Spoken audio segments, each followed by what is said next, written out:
నమస్తే, welcome to CM today. నేను మీ మధు. ఉమ్మడి కడప జిల్లా రాజకీయాల్లో కీలక పరిణామాలు జరిగాయి. రాజంపేట నుంచి 2024 ఎన్నికల్లో పోటీ చేసి ఓడిపోయిన సుగవాసి బాలసుబ్రహ్మణ్యం టీడీపీకి రాజీనామా చేసి వైఎస్ఆర్సీపీలో చేరిన సంగతి అందరికీ తెలిసిందే. ఆయన పార్టీని వీడి 2 నెలల తర్వాత రాజంపేట నియోజకవర్గానికి టీడీపీ కొత్త ఇన్ఛార్జ్ను నియమించింది టీడీపీ ప్రభుత్వం. రాజంపేట నియోజకవర్గ టీడీపీ ఇన్ఛార్జిగా చమర్తి జగన్మోహన్ రాజును నియమించారు.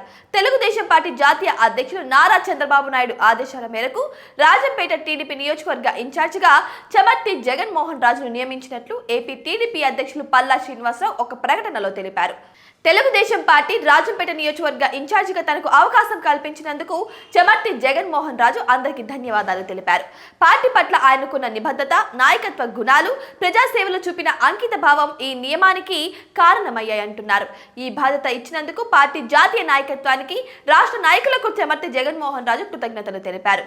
నియోజకవర్గంలో పార్టీ బలోపేతానికి, ప్రతి కార్యకర్తను ఏకతాటిపైకి తీసుకువచ్చేందుకు, ప్రజా సమస్యల పరిష్కారానికి తాను కృషి చేస్తారని స్పష్టం చేశారు. తెలుగుదేశం పార్టీ శక్తి, ప్రజా ఆశయాలు, అభివృద్ధి లక్ష్యాలను ముందుకు తీసుకెళ్లడంలో తన వంతు కృషి చేస్తారని ఆయన పేర్కొనడం జరిగింది.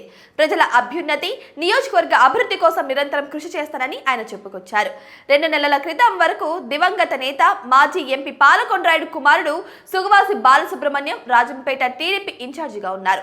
పాలకొండ్రాయుడు జనతా పార్టీ నుంచి 1978 ఎన్నికల్లో రాయచోటి నుంచి పోటీ చేసి ఎమ్మెల్యేగా విజయం సాధించారు.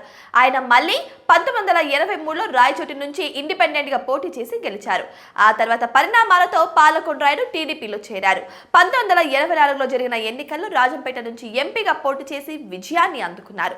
1999, 2004 ఎన్నికల్లో మళ్లీ రాయచోటి నుంచి పోటీ చేసి ఎమ్మెల్యేగా గెలుపొందారు.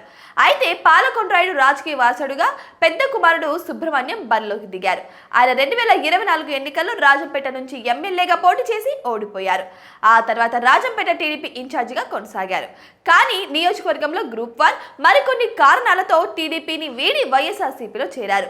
సుబ్రహ్మణ్యం తీసుకున్న నిర్ణయం చర్చనీయాంశమైంది. అయితే ఆయన స్థానంలో తాజాగా జగన్మోహన్ రాజును రాజంపేట నియోజకవర్గ టీడీపీ ఇన్ఛార్జిగా నియమించారు. మరి ఆయన పార్టీని ఎలా లీడ్ చేస్తారన్నది మనం అందరం వెయిట్ చేసి చూడాల్సిందే. అయితే ఇదే విషయమై ఇప్పుడు అసెంబ్లీకి కొత్త ఇన్ఛార్జిని అయితే నియమించడం జరిగింది, కానీ కొత్త అధ్యక్షుని మాత్రం నియమించలేకపోయారు. ఇప్పుడు ఆ కసరత్తు కూడా స్టార్ట్ అయిపోయింది. మరి ఇప్పుడు అధ్యక్ష పదవిలో ఎవరు కొనసాగుతారనేది కూడా మనం కూడా వెయిట్ చేసి చూద్దాం.